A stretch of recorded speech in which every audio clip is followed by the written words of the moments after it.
हनुमान जी का जन्म माता अंजना और पिता केसरी के घर हुआ था। उन्हें वायुदेव का पुत्र भी माना जाता है, इसीलिए जन्म लेते ही उनमें अद्भुत शक्ति और ऊर्जा की भरमार थी। बचपन में हनुमान जी बेहद चंचल, नटखट और निडर थे। खेल खेल में वे ऊंचे ऊंचे पर्वतों पर चढ़ जाते, जानवरों के साथ मित्रता कर लेते और मासूमियत में ऋषियों की तपस्या में भी कभी कभी बाधा डाल देते। उनकी हर हरकत में एक चमत्कार छिपा रहता था। एक दिन सुबह सुबह आकाश में चमकता हुआ सूरज देखकर हनुमान जी के मन में एक बाल सुलभ ख्याल आया। उन्होंने सोचा, क्या सुंदर चमकीला फल है, इसे तो मुझे जरूर खाना चाहिए। बस फिर क्या था, वे अपनी अद्भुत गति से आसमान की ओर उछल पड़े और सूरज की ओर बढ़ने लगे।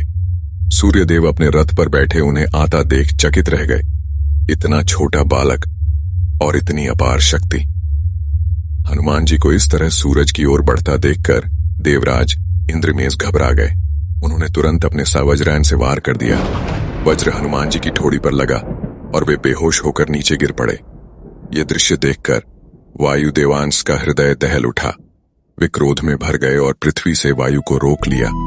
जैसे ही वायु रुकी, प्राणियों में हाहाकार मच गया। किसी का श्वास सही नहीं चल रहा था।